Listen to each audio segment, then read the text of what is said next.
comes a moment, quiet, still, almost invisible, when your absence begins to whisper louder than your presence ever did. Not because you disappeared in anger, not because you played a game, but because you returned to yourself. The world teaches us to chase, to speak, to explain. But there is an ancient strength in simply being, in letting silence speak for you, in letting space become your messenger. Stay with me till the very end of this journey, because what you'll uncover is not just how to make a man miss you, but how to become unforgettable. And along the way, you might just find the deeper question blooming inside: what happens when I finally stop needing to be remembered and start becoming truly remembered? There is a quiet power often overlooked in the noise of longing and desire. It does not come dressed in words or wrapped in gestures. It is not loud. It does not beg to be seen.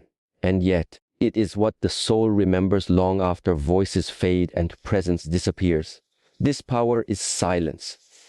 The kind of silence born not from punishment, but from presence turned inward. A sacred retreat back into the self. In a world that teaches us to reach out, to explain, to plead for recognition, there is ancient wisdom in doing the opposite. To become still, to say nothing. To be absent, not as a tactic, but as an act of self-respect. To let the winds carry your name instead of your lips. This is not silence as withdrawal. Is silence as offering, a quiet space that echoes louder than the loudest cry, in a remote temple nestled in the green lungs of the mountains. Young disciple once asked his master, "How do I make someone remember me when I'm gone?" The master poured tea into a small cup until it overflowed, spilling onto the earth. He looked at the boy and said, "Be like this tea. When you are with someone, pour yourself completely. Then leave with grace. The warmth remains even after the cup is empty." To understand the depth of this, one must first look at nature. A season does not beg to be missed. Autumn does not cling to summer, nor winter to fall. Each arrives, does its work quietly, and fades. Yet we remember them by their colors, by their winds, by the way they made us feel. Why? Because they were complete, fully present, and then fully gone. When you step away from someone you love, not in bitterness, but in clarity, you offer them a gift. The space to feel, to think, to remember. In that space, the mind begins to wander and the heart begins to speak. It asks, "Where is she now?" But more importantly, it whispers, "Who was I when she was near?" This echo is louder than any message you could send. It is the echo of presence, now absent, lingering like incense in a temple long after the flame has died. There is a saying, not often quoted, by the Zen master Raikanto, who says, "My poems are poems, my poems are not poems." After you know this, then we can begin to speak of poetry. The depth of this statement lies in its silence. True presence does not announce itself. True love does not label itself. And true remembrance is not forced. It arises from stillness, from simplicity, from sincerity. In everyday life, we see this in the mother who no longer argues with her grown child, but simply steps back, allowing life to teach what words could not. Or in the woman who, after giving deeply, chooses to sit quietly with her own breath rather than chasing closure. These are not acts of defeat, are acts of immense strength. They say, "I trust what was real. I trust that silence will carry what words cannot."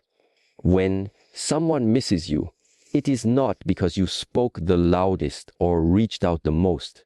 It is because your essence lingered, your presence left a mark. Calm, strong, undemanding, like the scent of jasmine that remains in the room long after the flower is gone. To live in this way requires trust. Trust in yourself, trust in timing, trust in the quiet intelligence of the heart. It is not easy, especially when emotions beg for expression. But as the Shaolin masters teach, restraint is not suppression. It is the art of holding energy until it can flow with clarity and purpose. And so silence becomes not absence, but a message, a reminder that your value does not need defending. It simply is. Breathe into that truth. Let it settle in your bones. Then let go, not to be forgotten, but to be truly remembered. To sit in stillness when the heart longs to move is perhaps the greatest act of inner discipline. Stillness, in its truest form, is not stagnation.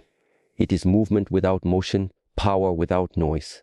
It is the calm surface of a deep lake, where the greatest transformations happen below the eye's perception. Stillness, unlike silence, is not the absence of sound. It is the absence of need. Imagine a woman sitting by the river's edge. She does not cast her line into the water. She does not reach for the fish. She simply observes, and in her stillness, the river reveals more than any struggle ever could. The fish rise to the surface on their own. The water clears. The noise quiets. This is the power of stillness. It invites without pulling. In the temple gardens, a stone lantern stands unmoved by season or storm.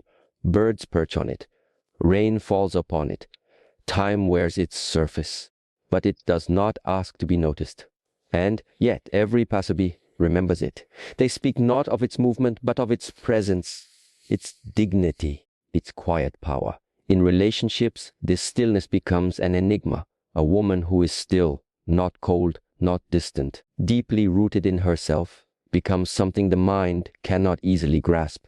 She does not chase, yet she is not absent. She is present, but not possessed. This confuses the conditioned mind, which is used to chasing, labeling, owning. A man encountering such a presence begins to feel a different pull, not of the body, but of the soul. He wonders, why do I think of her when she says nothing? It is because she has become a reflection of his longing, of his uncertainty, of his inner silence. In the same way, when the lotus blooms, it does not shout, it opens quietly, regardless of who is watching. But those who pass by feel something sacred. The stillness is not a performance, it is truth made visible. There is a quote from the philosopher, Lao Tzu's, "Those who know do not speak. Those who speak do not know." This does not mean that all words are useless. Rather, it speaks to the value of knowing when to be still, when to allow presence to communicate more than the tongue ever could. In real life, think of the woman who has spent weeks worrying why a man is pulling away. Her instinct is to reach out, to ask, to fix. Something in her shifts. Instead of acting, she waits, she breathes, she redirects her attention inward. She does not act out of fear, out of wisdom.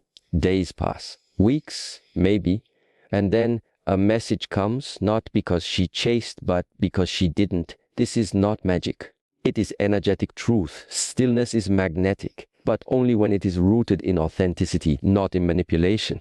To be still is to say, I am whole, even in your absence. I am light, even when unseen. I am love, even when alone. Stillness gives the other person space to find themselves, and often, in that space, they realize what they lost. Not just you, but the version of themselves that felt safe in your presence. When you stop speaking to prove your worth, when you stop moving to get attention, you begin to embody a sacred kind of power. You become like the ancient trees, unmoving, yet alive in every fiber. Not seeking, yet deeply rooted, and in your stillness you draw the wind, the birds, the reverence of the world. Let this truth unfold gently in your heart. Let it guide your next silence, your next breath, your next stillness, because when a woman becomes deeply still, she does not disappear, she becomes unforgettable. There is a peculiar truth in the way life breathes through us, how the more tightly we try to hold it, the more it slips from our grasp. This is the quiet teaching of nature, the unseen lesson whispered in the breeze, in the flowing river, in the falling petals of a flower. Love, breath, like water, like time, is not meant to be held with clenched fists. It lives best in the open palm, free, natural, unhindered. To detach is not to abandon. It is not coldness nor neglect. True detachment is presence without possession. It is to feel love without seeking to control it. It is to offer space while keeping the heart open. In this still act of release, something unexpected happens. What is meant for you begins to find its own way back. A young monk once asked his master, "How can I keep the ones I love close to me?" The master replied, "There are two ways to hold a bird. One is to grip it tightly so it cannot fly away. The other is to open your hands and let it choose to stay." The monk looked down and said, "But what if it flies away?" The master smiled, "Then it was never yours to hold." This gentle parable reveals a universal truth. Attachment is born from fear, the fear of loss, fear of being forgotten, the fear of becoming invisible in someone else's story. But detachment is born from wisdom. It is the trust that what is real cannot be lost, and what leaves was never truly yours to keep. In daily life, we can witness this in the woman who, sensing distance in a relationship, does not chase or demand clarity.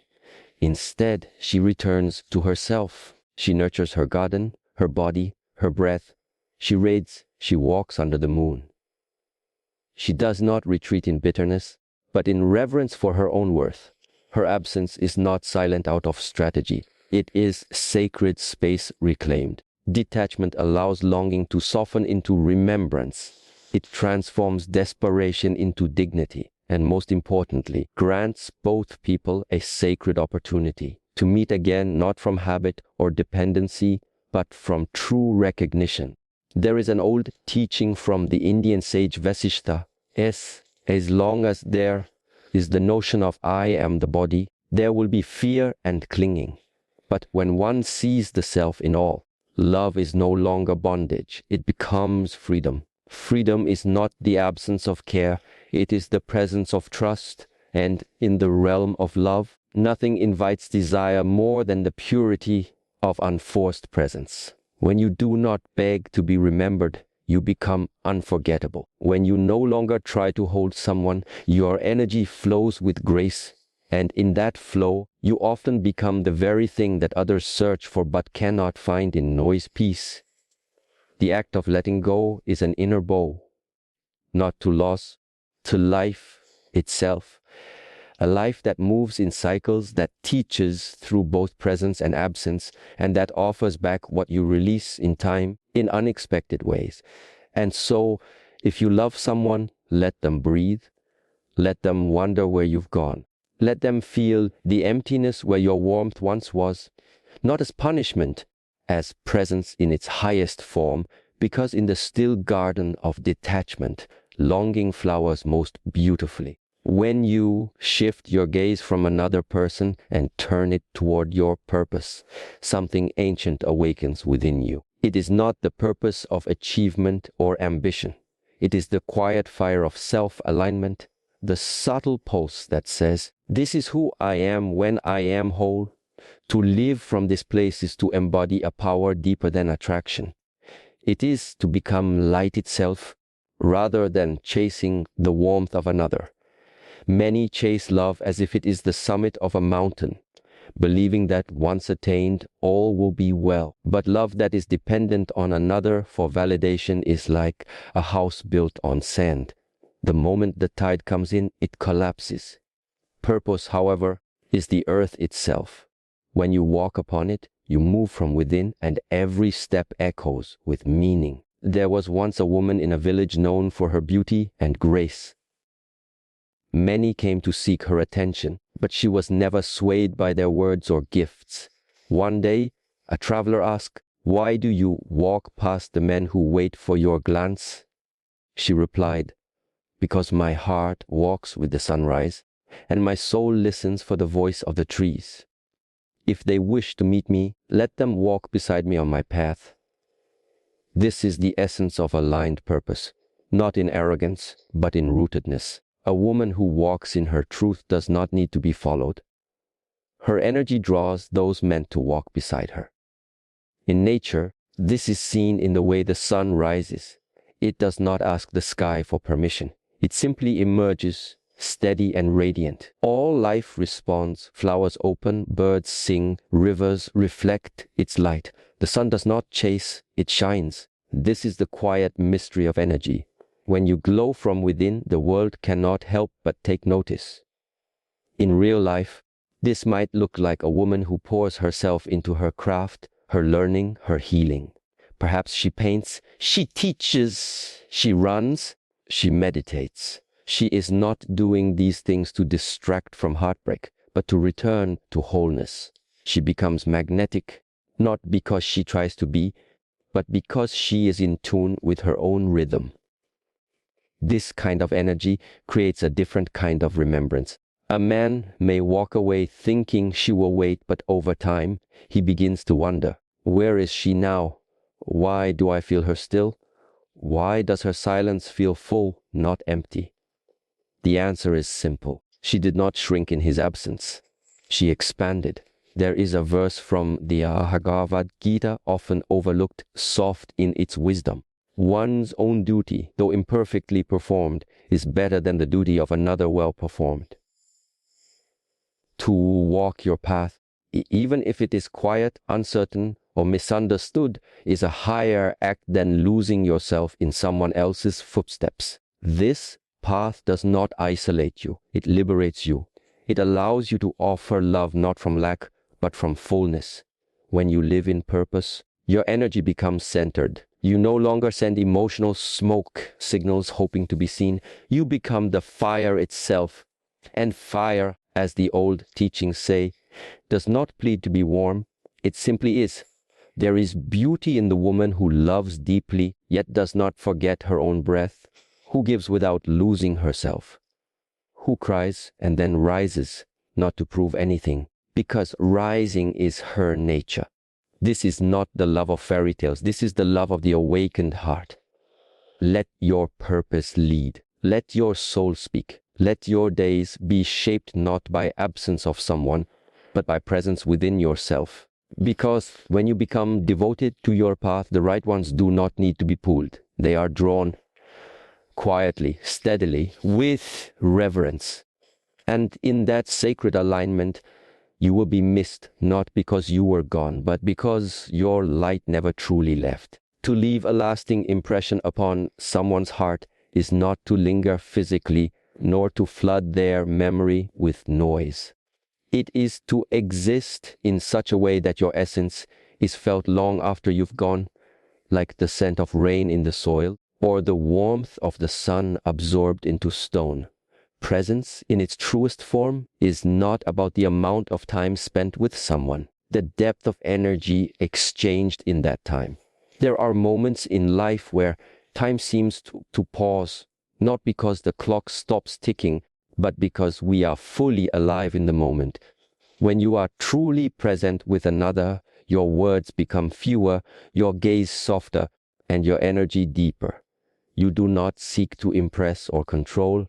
You simply are, like the open sky holding the flight of birds. Such presence creates an imprint that lingers far beyond the moment. It becomes a quiet echo in the soul. A disciple once asked his master, "How can I be remembered even when I'm not around?" The master took a single bamboo leaf, dipped it in ink, and pressed it onto a scroll. The imprint was faint but unmistakable. He said, "Be like this. Leave behind the truth of your being, not the noise of your actions." In our modern rhythm, we often confuse presence with proximity. We think that being seen often, heard constantly, and mentioned regularly makes us unforgettable. But what makes us unforgettable is not frequency. It is depth. It is how fully we listen when someone speaks. It is how our silence holds space instead of needing to be filled. It is the way our energy makes others feel more connected to themselves, not more dependent on us. Think of the fragrance of a rose in spring. It does not last long, yet its memory stays within us for years. Why? because it did not try to be remembered. It simply revealed its truth and then allowed the wind to carry it. A woman rooted in presence understands this. She is not performative. She does not try to leave marks. Instead, she lives with sincerity. She gives fully in the moment, then releases it. Whether she is with someone for a minute or a year, she does not dilute her being. She looks into another not to take, but to reflect. And when she steps away, her absence becomes a gentle ache, not because of loss, but because of fullness that once was. In daily life, this might appear in a brief but heartfelt conversation with a stranger who remembers you years later, not because of what you said, but because of the way you made them feel heard. Or in a friendship where your presence during a moment of silence carried more weight than hours of advice. Little-known teaching by the Korean Zen master Sung Sang Fa's open mouth already a mistake. He was not condemning speech, reminding us that presence does not begin with words. It begins with attention, with stillness, with being fully here. When we are present, even our silence speaks. And when we leave, that silence echoes. The paradox is this: those who are the most fully present in our lives often feel the most absent when they are gone, because we do not miss noise, we miss the quiet certainty of someone who was truly there. And that presence, when offered with love, becomes sacred. So if you desire to be remembered, be present. Not in strategy, but in soul. Let your presence be a gift, not a grasp. Leave behind not your shadow, but your light. And when you walk away, know this: your absence will be felt only as deeply as your presence once was. To be respected is a quiet longing woven into every soul. Respect that is demanded fades quickly. True, lasting respect is born from the way we carry ourselves, especially when no one is watching. It arises from boundaries not enforced with anger, but with quiet certainty. From decisions made not to punish, but to honor the self. Self-respect is not loud. It does not announce itself.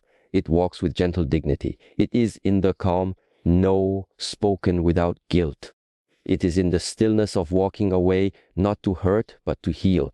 It is in the eyes that say, I value myself too deeply to remain where I am not seen.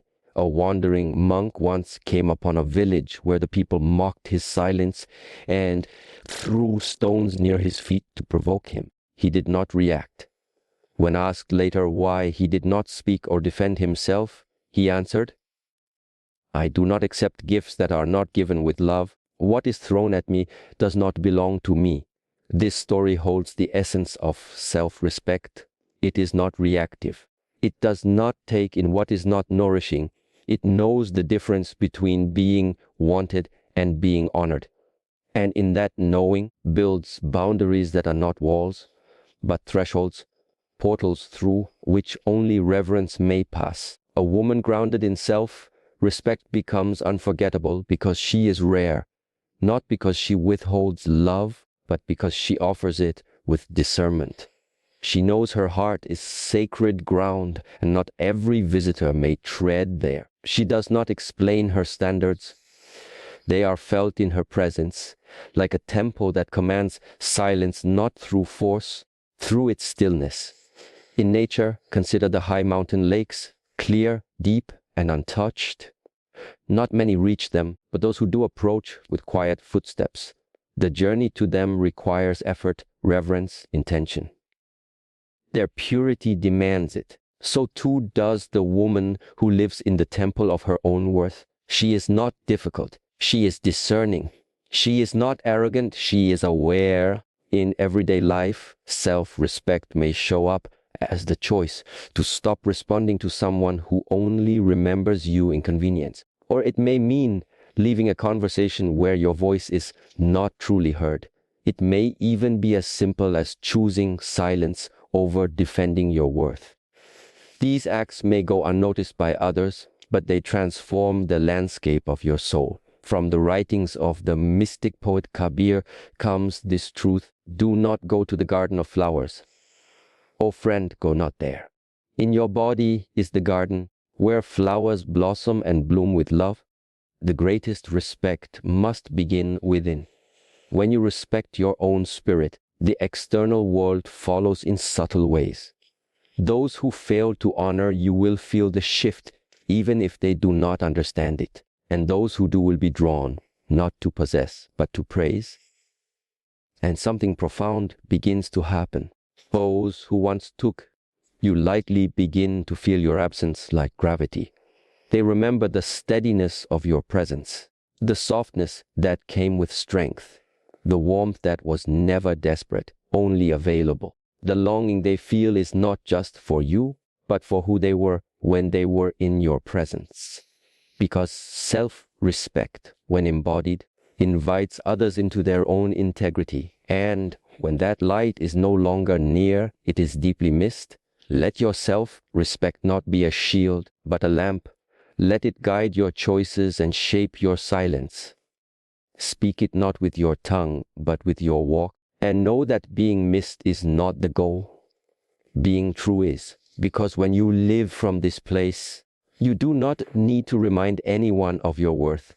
You simply leave behind a space that no one else can fill. And that is how longing is born.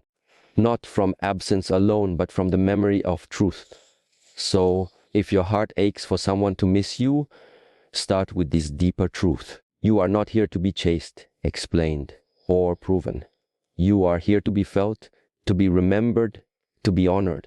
And this remembrance does not come from noise. It comes from stillness. You don't make someone miss you by reaching out. You do it by rising in. Let your absence speak in the language of peace. Let your purpose shine like the morning sun. Let your silence become a lesson they never forget. And perhaps they won't just miss you. They'll begin to miss themselves when they were with you.